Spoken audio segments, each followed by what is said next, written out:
name is Chris Scarlatta. I'm the division head for grades 9 and 10, and this is my 18th year at Milken. My name is Eli Chevalian. I am the Director of College Counseling and Academic Planning here at Milken, and this is my 5th month. Hello, I'm Lee Moore Dankner. I'm the Associate Head of School for Academic Affairs and Strategic Initiatives, and this is my 12th year at Milken. Hi, I'm Bo Lindsay. I'm the Division Head for grades 11-12, and this is my 16th year at Milken. Hi, I'm Lee Falber. I'm the Division Head for grades 6 through 8, and this is my 18th year. So I'm really excited to have this conversation with you all because being the person that started just a few months ago, I've really tried to integrate myself into the Milken community and understand really what makes this place unique, what makes it different. And one thing that I noticed in terms of the history of the school was a transition from it being Milken Community Schools to being Milken Community School, dropping that S. So I'm really curious to hear from your perspectives, those that have been here for quite a few years, what was it like to be here as that transition happened, and what was the impetus behind it? Why? Why change it from schools to school, even though it seems like just one letter? Yeah, it's such a good question, Eli. I mean, it definitely feels in some ways like grammatically such a small move. It really reflects such a large initiative we undertook as Dr. Shulkin came to the campus to really bring a lot of good work that was happening on 2 sometimes distinct campuses, separated by a pathway between them that sometimes people would go between, to really being one community. And it was a time where one 6-12 community. It was a time where we looked at big picture things like what are our core values? What's our educational philosophy, whether you're teaching in 6th grade or 12th grade, what is the consistency there? And also, what does it mean to all work together as this large 6-12 team and as administrators, as faculty, to guide our students from the beginning and end of their Milken experience? And we built those things together as a faculty, which was really nice. Yeah, and now you see metaphorically and literally, like, we're moving up and down between the campuses all the time. The students are moving up and down because it's really one school. They're not really seeing it as 2 distinct places. I think that's really interesting because trying to move from an upper school and a middle school to a 6 through 12 institution, right, where it's cohesive, where teachers are shared and resources are shared and divisions communicate well together. I'm curious how that piece happened, right? How did you all get together and say, this is the shift that we're doing, and how are we going to talk? How are we going to coordinate? How did the division leadership fit into that transition from the distinct campuses to this one overall school? Well, I think, the one school piece, we've worked together for a really long time. And so I think, we knew each other super well. I think we were already communicating really well. We just weren't in the same structure, previously as we are now. And I think creating those divisional leadership structures allowed us to really sink in to the student experience in our divisions. So thinking about what does, the everyday experience look like for a 7th grader and 8th grader, and really be in it with them in a meaningful way, in a holistic way, was really helpful. The teachers are also, designated divisionally. So they teach, 7th graders, 8th graders, and now 6th graders. We have a 6th grade class as well. And I think that really allowed us to really see the student experience and really think about our classes and programs and all of that. I think in terms of what that transition has looked like, between the divisions. Chris and I, and we could do it right now, we could just change seats, but we changed seats when this structure happened. And, you had spent many years, 15 years in the middle school. And I learned a lot from you and just your leadership with middle school students. And, you had so much insight when we made this shift, because I had never taught middle school before. And so now I'm leading a group of faculty that I didn't have, the relationship that you had with them and Lee Moore had with them. And to then be their leader was, a beautiful challenge and opportunity. And so you provided a lot of, insights for me in thinking about what does that look like for our students? What does that look like for our faculty? And, did it in such a caring and loving way. And never like, you need to do it the way that I've done it. But, I'm here if you want to bounce ideas off of me. I'm a resource for you. And so it helped me to understand kind of the rhythm of the year, what that transition really looks like. From the middle school side, I had seen it for so many years on the upper school side. And it was nice to see it, from the middle school, and then having that really clear view of what that is going to look like for our students and how to support them in the best way possible to get them ready for you now that you're in the 9-10 division. It's been amazing working with each of you for as long as we have, whether it was Lee and I, class of 2005, in this library space, doing our orientation together, or Bo and I in our math and world language rooms a couple years great later. Worker. What was great is that we had a relationship first, and we knew each other and our kids. And as we moved into this model of one school, I think what changed was our working relationships and our working conversations. And that as we were at the middle school, we articulated students up and we addressed the challenges post them happening. And you were reacting to what was being done in one campus on the other, or reacting how the students were received on one side, on our side. And in the model that we're currently at, those conversations happen in advance and proactively. And Lee Moore leads a team of us that really gives us the space to meet all of the students as a team and recognize where there might be challenges as they move up before they ever happen. And the change is easy with letters, but the work has been hard and meaningful and is really paying off. I also think sometimes when we're interviewing, Chris, I noticed you joke that we have 54 years of Milken experience between us. And Calling us old, Bill? yeah, a little professionally, but and then I at 16 years, I'm the rookie of the division heads. So we have a lot of Milken experience, but I also really respect that we're a team that isn't afraid to iterate, isn't afraid to look at the status quo and to bring in different perspectives to the team. And so I think it was, in removing that S, it was a lot of let's solidify what is beautiful and great and awesome and works really well. And then let's also see where we can be even stronger and more unified and more consistent. And I really respect that about our teamwork. Yeah. I think the themes really are, as Lee pointed out, student-centered, and over again, you keep referencing relationships. So student-centered, the strength of relationships, and collaborative working teams, I think, are really, the principles behind the restructure and the reason why we dropped the S. We have just created a situation where everyone belongs to multiple different groups. If you are in divisional leadership, that is your team, and your division is your family, but you're also part of a 612 team of administrators and leaders. If you are a student, then you are in your division, but you're also part of a house as a 612. So there is a sense of really cultivating relationships. For students, that's key, because actually for adults, that's key as well, because we know that identities are formed by the relationships and the connections that people make or fail to make. And so it's really, really important to feel that sense of, belonging and togetherness.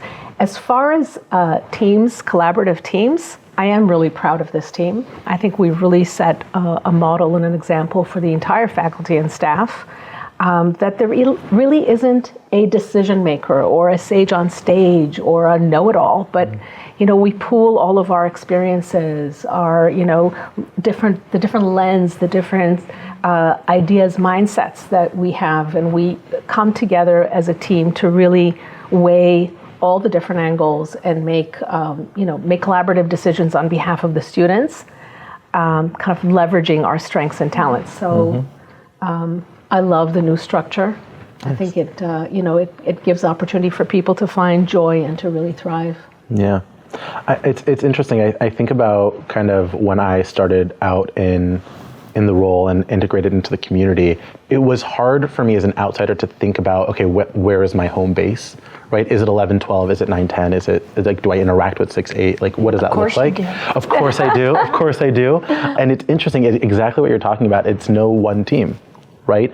Everyone sees a different perspective of this process. Everyone has a different kind of focal point of how to best support students where they're at. And coming at it from college counseling, right? I need to lean on everyone to be able to make sure the whole student process is as thoughtful as possible.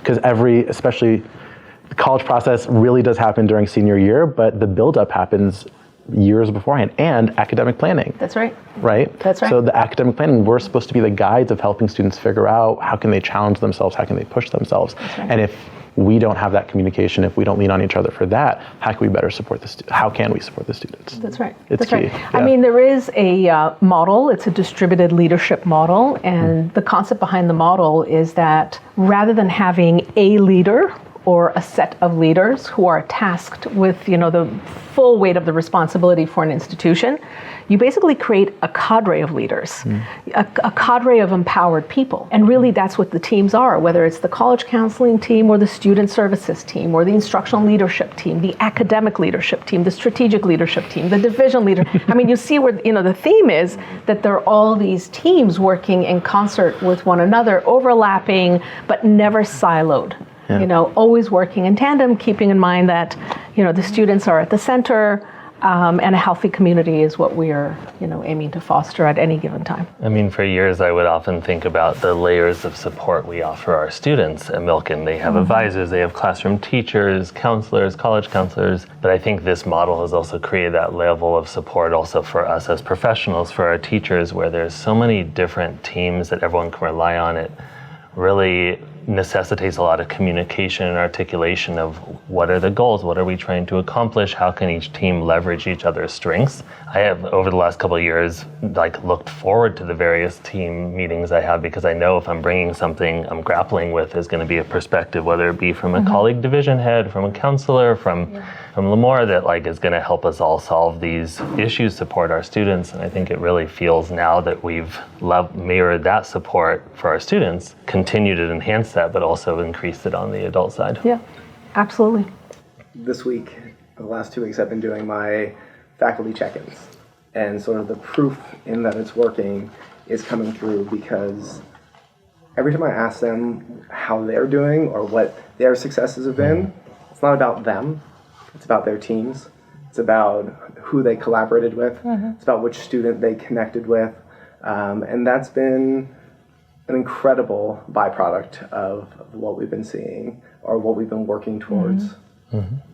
I mean, even the curriculum review that we have been doing, we're going to have the 3rd iteration of that conversation in a different team this week, on Friday, which, is great, because then, you may have missed something that you didn't see the first time or the second time. And then to incorporate the multiple perspectives, as you said, Bo, I think is really important and enriches the process. It refines everything. I mean, definitely a strength for our faculty, for the adults on campus. But, what about the kids? The kids, I think, are the beneficiaries of, this. I bet you're wondering, how do we know it's working for our kids? Right. This restructure. What have we seen in our kids? And I'm just going to say that, if you think about backward design, which a lot of educators always think about, right? What is the outcome? What are the desired results? And then we know what that is. That's in our mission statement. We want our children to surpass us. We want them to be the best that they can be, and we want them to help others become the best that they can be. So to that end, we've created a portrait of the graduate that says, here's what we want, young people to look like when they leave us, and here's what we want them to take with us metaphorically and literally into the world. And we work backwards from there to create a learning environment, that's conducive to that allows them to accomplish those, those outcomes. And so when I see students on campus, I see them living our values. I see them modeling the collaboration that we are, instilling in them. I see them aware of community and building community. And whether it's spirit days, house games, homecoming, or lishma, where they're just studying and really focused on learning, lifelong learning, and cultivating those habits of mind and heart, I just, I see the portrait of the graduate, and I see the mission in action. Yeah, definitely. One place I feel like I've been seeing that more and more clearly is the collaboration we've had in 9, 10, and 11, 12 with our Vadakim program, where we have seniors who have really opted into even doing more work above average to make sure that what they love about this community, that sense of belonging, is continued into the 9th graders as they come into our community. And seeing their reflective work and designing lessons with our 9-10 counselor, Ms. Morchi, and Mr. Greenberg, and then delivering these lessons to these ninth graders about what is the strength of this community, why does it matter, where do you go when you need support, like really helping these ninth graders understand the way we work with our students. Watching these ninth grade advisors who worked with these seniors years ago, now they get to see these seniors step back in that room where they worked with them as freshmen, and then now coming back in and delivering that is like, I think, a really beautiful example of like where I see the students understanding that support and how we do this work and what it means to be part of this community, and then being able to articulate it and teach it to these new peers of theirs. I joined the Madrachim program to try and give back to this community that's helped me so much. And while it may not be the biggest contribution, it will hopefully have a big impact.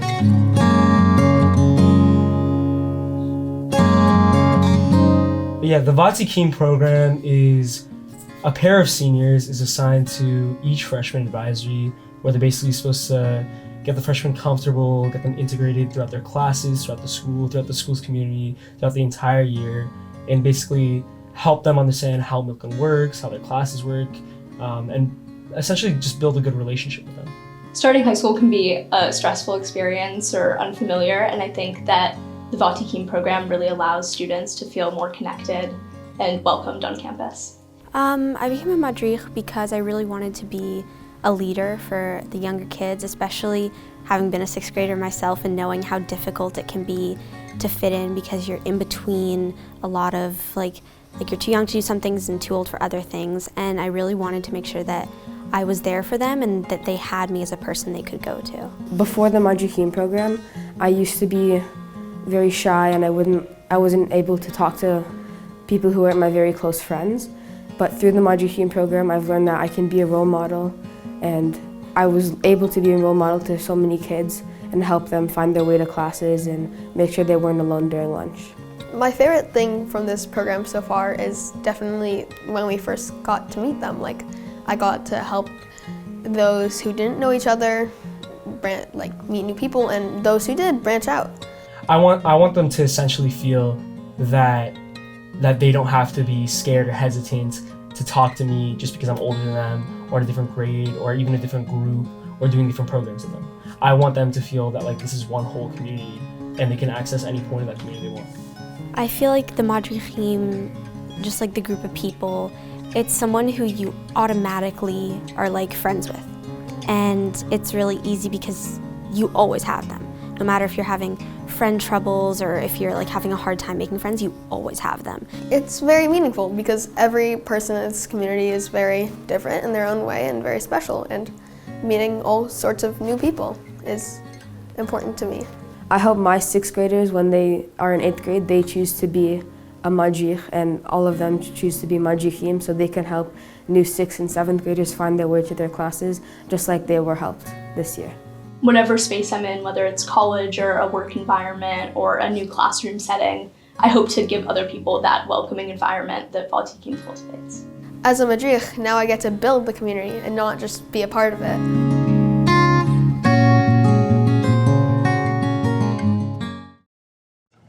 And because of the success of the Vatikim program, like we decided in the 6-8 division to bring it there as well. So we have, the Madrachim program, and this is our second year running that. So, all of our sixth graders are connected with an eighth grade buddy, and they connect every month. And, the support that they've shown them on the transition, because it can be scary just getting out of the car on that first day of middle school and not knowing where to go or who's going to be there or, where's the restroom? Even just the simple things that can be a little nerve-wracking for new students to milk in. And, the eighth graders up there cheering and, have their cowbells and their pom-poms and really getting the kids out of the car and just saying we've got you. This is your community. And from that first day, having those connections from the older kids who had gone through that experience and now sharing their wisdom and sharing, that support, I think is really beautiful. Being in the bridge division, the one between Lee's and Bo's. Middle child. And the middle child, absolutely, with all of the middle children that are really learning, transitioning from adolescence into young adulthood. We are seeing them as they find out who they are and really find out how they impact the communities they're in. So we do our best to give them a plethora of options to really experience here on campus, to experience relationships with different people, to experience different groups through ONEGs or clubs, to take leadership. One of the most beautiful things that I see each month is our town meetings that have now become pretty ritualized in the things that we do in gratitude and welcoming new people in our Mensch of the Month program, where we celebrate both students and faculty who've gone above and beyond to support others in the community. And then celebrate and play some games and hopefully eat some food. But just giving different constellations of young people the chance to see who they are through the lenses and the eyes of the unique people that make up this campus. That's great. I'm hearing a lot about like portrait of the graduate, reflection, figuring out who they are. It's interesting because a big part of the college like the search and application process is that introspection. Like figuring out who am I, what are my values, what are my goals, where do I see myself after high school, whether that's a 4-year college or a community college or a gap year or the Army, whatever it might be. And it's interesting because I, again, only been here for a few months and I have an intro into the senior class, but in the conversations I've had with them, they've done the work.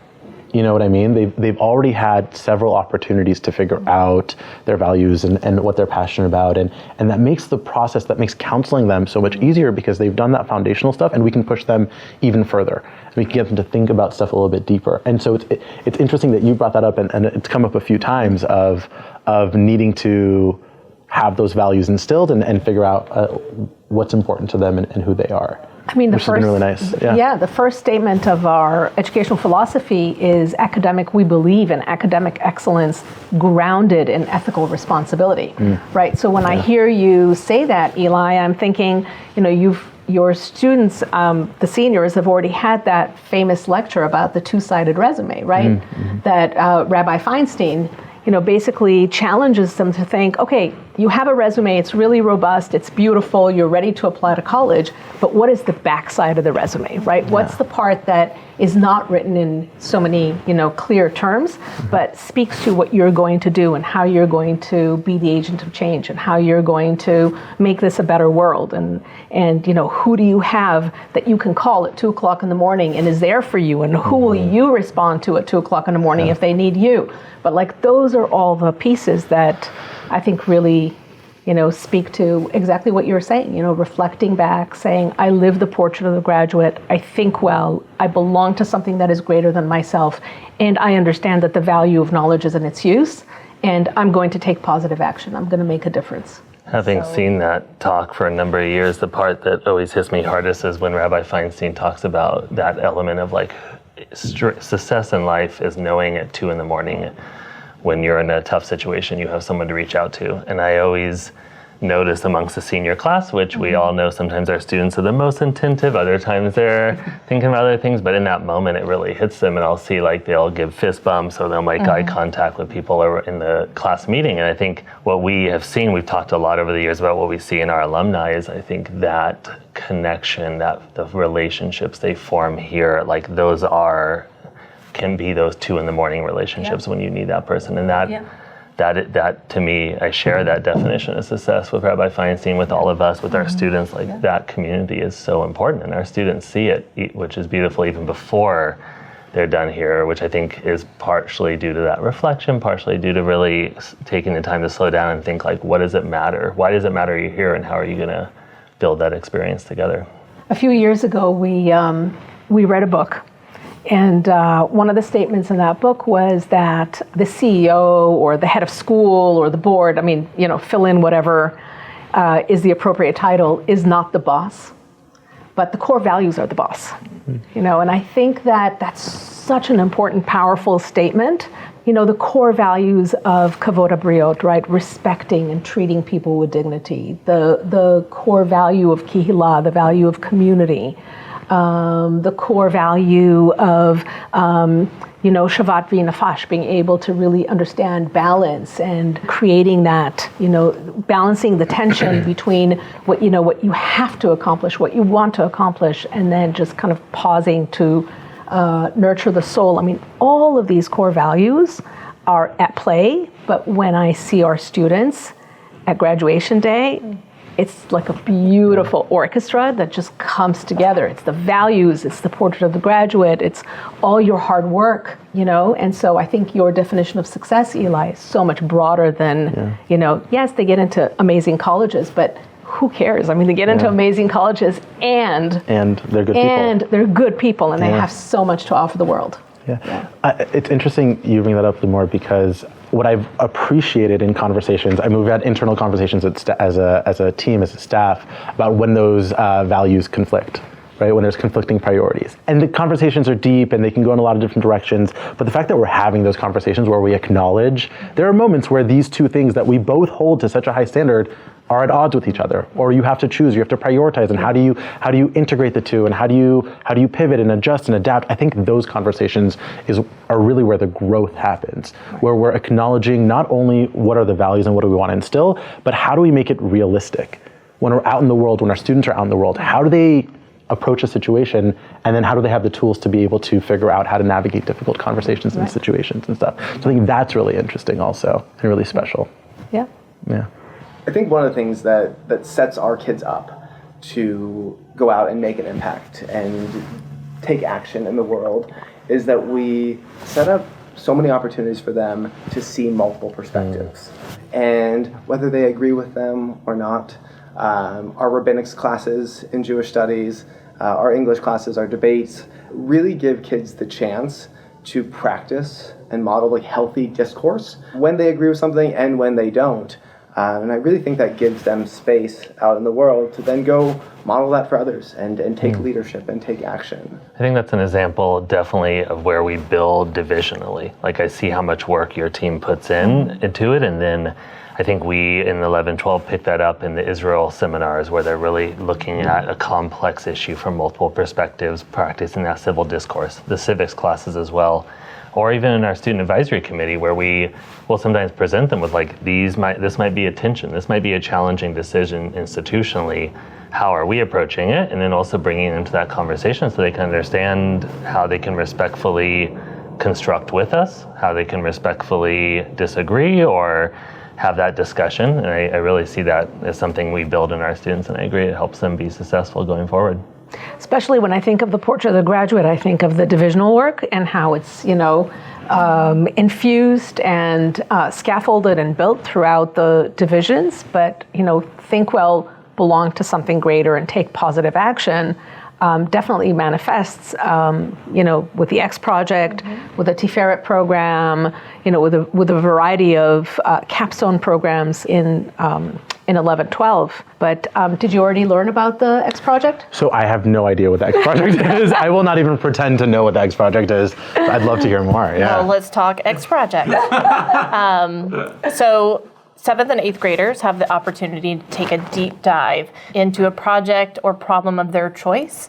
And so there's a lot of kind of scaffolding that we do to kind of get them there instead of like jumping into the deep end of a pool. But, it might be thinking about physical ability. And so somebody not, having a physical limitation, can I create a prototype or an app or something that would be useful or do good in the community for a particular population or a particular issue or challenge.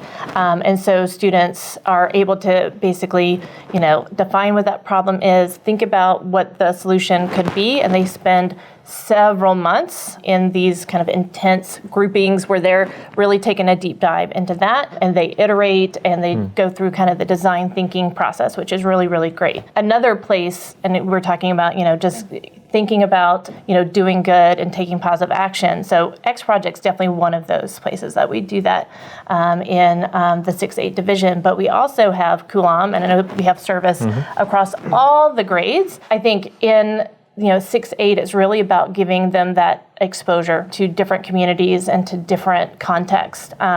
So we actually have Kulam on Friday of this week, and so we're taking kids to Salvation Army to do some reading. We're taking them to Shemesh Farms. We're taking them to a lot of different places in the community, including a firehouse that we adopted this year. So Firehouse 109, just down the street. If anything were to happen in Milken, and we live in unfortunately a fire zone area, and so they would be the first to respond to us. So we've created a partnership with them. We've got kids going there. We've created, every kid in the school has written a letter to a firefighter at Station 109, and we've given them gift baskets and amazing. Kind of restocked their, pantry and making sure that they're taken care of, so that when they have to take care of us or somebody else in the community, that they can do that. So, really it's getting out there and seeing how every kid can make a difference, and Kulam means everyone. So the goal is that every single person in this community knows that they can do something to make a positive impact. Whether it's a small impact or a big impact, we can all do something positive for our community. And that's really important because children are very egocentric, right? The world revolves around them. They're at the center of the universe. And by the time they get out into the real world, as adults, we want to make sure they've transitioned from that to a place where they see themselves as the agents of change, where they feel an ethical and a moral responsibility for the society around them, where they're, effective, compassionate citizens of the world. So it's a journey, and it takes time, but doing exactly what you're doing, Lee, is those incremental, foundational steps of saying, you're not here alone. Like, you exist in this planet with so many others who are so key to your survival and your ability to thrive, and you also have a responsibility for the world around you. So it starts there, and then it builds up, progressively through the divisions. And one of the ways that we do that is just by cultivating a sense of belonging to something greater. And I think that in your division, Chris, that really comes together, the sense of belonging and, being part of something that's so much greater. There's a neat transition that happens in ninth grade where all those students who've had the wonderful experience of being part of our 6-8 division welcome in another cohort of students. And they get to learn and benefit from all the things through the X-Learning, through the community, through the service that has been done with them, and bring their own unique perspectives, and really find who that cohort of 150 students are going to be. Right, the friends that they meet in the ninth grade and through high school, we've regularly seen are the ones that they have for the rest of their lives. This week, next week, we have our alumni luncheon, and the stories that are told at those over the 17 years that I've been here are so amazing, because they come back to this campus and they say, I remember when I met you at that corner of this campus, and a week later they're going to their wedding, right? Or the best man or the maid of honor in their wedding. Some of the stories of like having all 15 members of my baseball team from 2010 at an event together is so special, and they reflect on the memories they had here, but even more importantly, they're part of their lives now, and it's very special. Yeah, and I think a lot of that kind of deepening of relationships and connecting happen especially in the 10th grade, because the 10th grade really focuses on Ahavat Yisrael, which is one of our core values. And so some of the students in the 10th grade travel to Israel. They live there for 4 months as part of their Tiferet Israel Fellowship program, while some students also engage in a really long, meaningful, thoughtful Tiyul trip to Israel. So they discover one another, they discover community through experiential learning, and I think a lot of bonds are really solidified through one of those two experiences in the 10th grade. And then you get to reap all the rewards, Bo, because they come to you having had all these incredible experiences. I do feel fortunate that the team I lead gets to build upon the work that the 6-8 team does, the 9-10 team does, and then we're, as the 11-12 team, are taking the students where they're at with everything they've built over those years, and really I see our work as refinement. We're like helping them really understand, okay, you've done a lot of exploration, you've built some strong skills, now where are you going to find your individual path through classes, through clubs, through sports, through relationships at this school, and where are you going to lead, celebrate, and refine?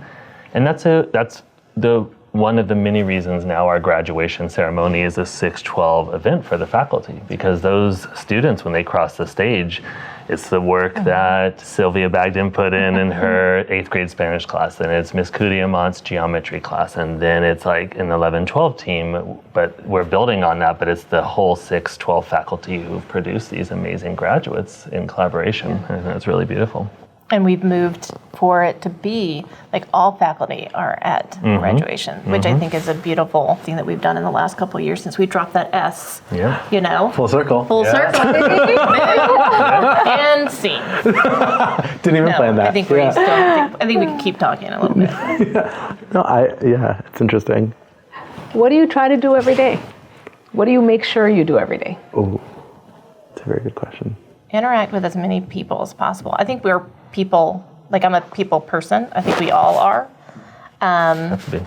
I mean, yeah. You won't thrive in this position if you're not. But checking in with students who said, like, I'm going on this camping trip over the weekend, or it's my bar mitzvah, and like having those meaningful connections with them. Say, like, how was that?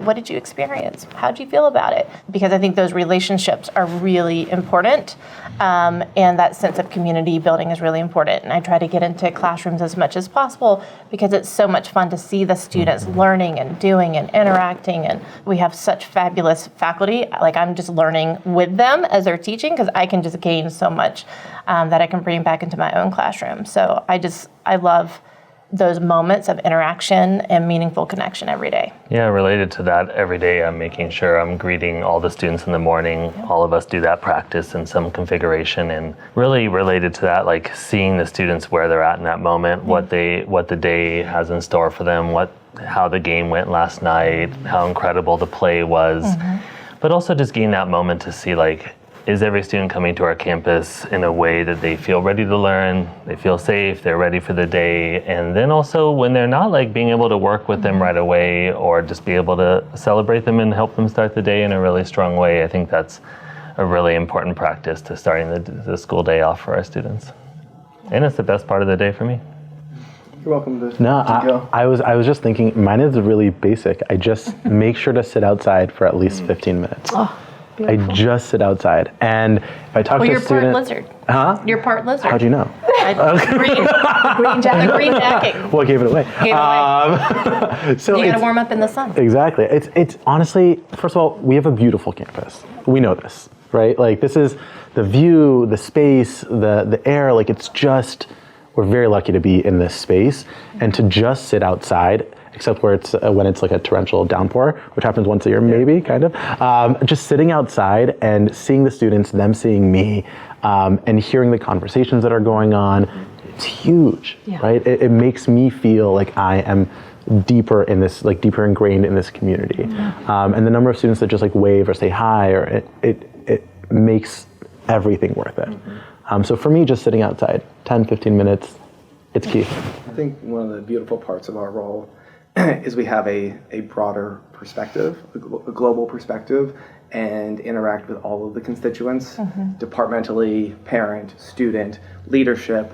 So my goal every single day is to connect other people, right? That's great. To connect a teacher to our learning specialist for work around an assessment that's upcoming, to connect a student with a group or club or ONEG, to connect a teacher with a leader on my team who's now going to go present something at the town meeting. You had us read this book, Tribal Leadership, and one of the things they talked about is people feel connected to community when they have those like dyads and triads. So the more groups that I can have working towards something, working on something that they all believe in or want to be part of, is wonderful for me.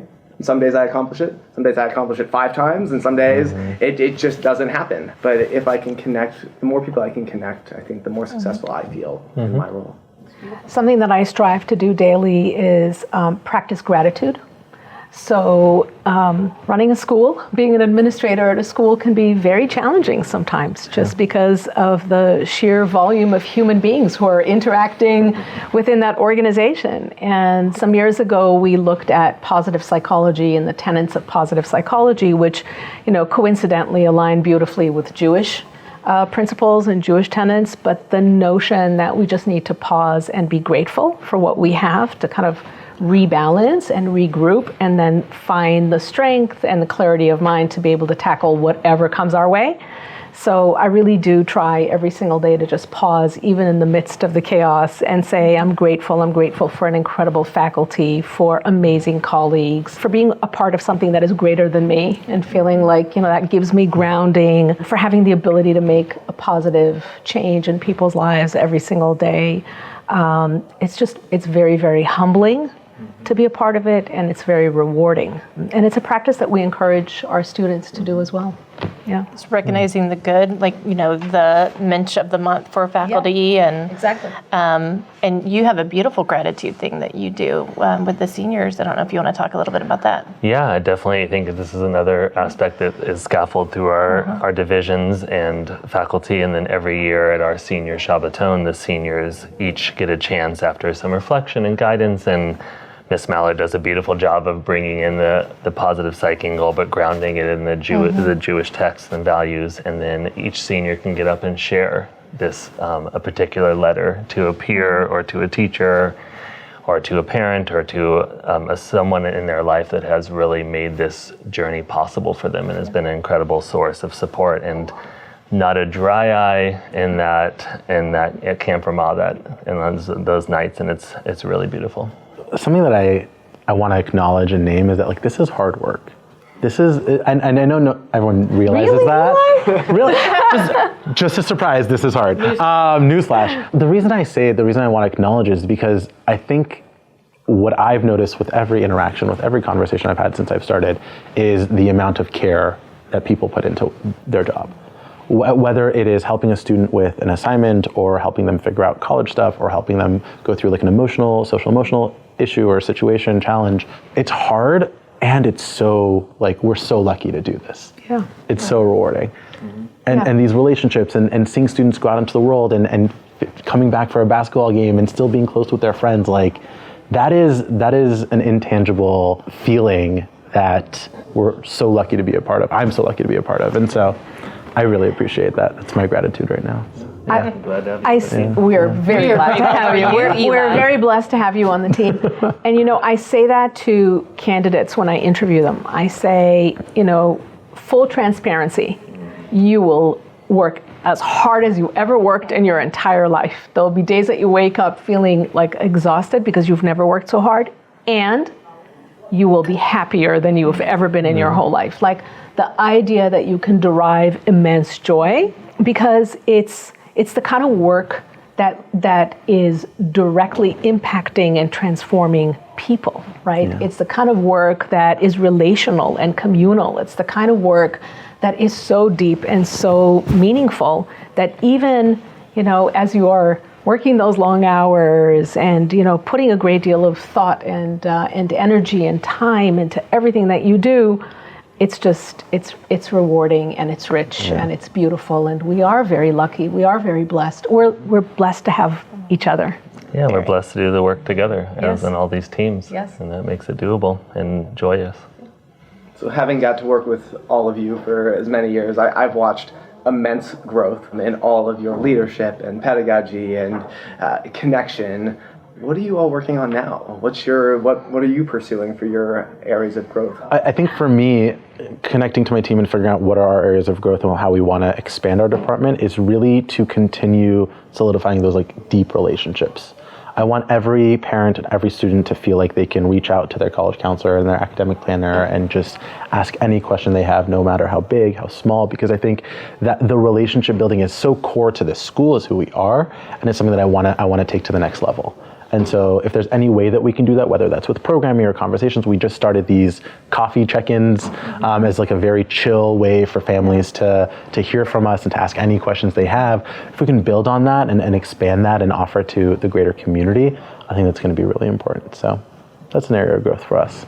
The 11-12 team is currently working on how we're building out our MASA program. So as Lamar mentioned, there's a lot of areas of capstone work in every division, and how can we build on that work, X project, the exploration our students do in 9-10, and then help them have a meaningful conclusion to their Milken experience in an area that really speaks to them, whether that be Beit Midrash, whether that be being a Vatik, whether that be spending more time thinking about their relationship to Israel and being able to share that experience and relationship back with younger students.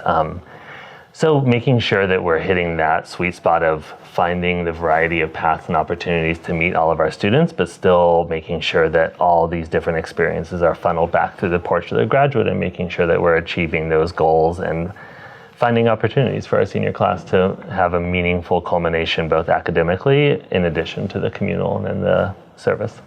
I think something that I'm working on this year, which is kind of a personal goal, but also a division goal for our leadership team, is supporting faculty development and growth. We have amazing faculty, and really acknowledging the good work that they're doing, and thinking about, as you were talking about before, like making those connections. Like there's a teacher in your division who was like shining in a classroom observation that I happened to be in the room, and I've already connected her to other people in my division because we can learn from each other. And so really focusing on becoming like a stronger, like we're already a learning community, but really leveraging our talents and our strengths to learn from each other. Because if you walk into a classroom, it's basically a PD moment for you, and giving the feedback that our faculty need and deserve to really grow and think about their strengths and those opportunities for that next level. I'm deeply committed to cultivating talent and growing leaders. That's something that I feel very, very strongly about. And so at every opportunity, I spend my time really helping others become who they can be in our community, connecting people with their passions, helping to kind of build skills, and showing everyone on campus that they're leaders. I don't think leaders are limited or restricted to administration. I think everyone's a leader. A teacher is a leader. An assistant teacher is a leader. A support, member of faculty is a leader. We're all leaders. And that empowerment, that sense of I bring something very unique and special and expert to the team, but I'm only one part of the team, is something that is very personal and important to me.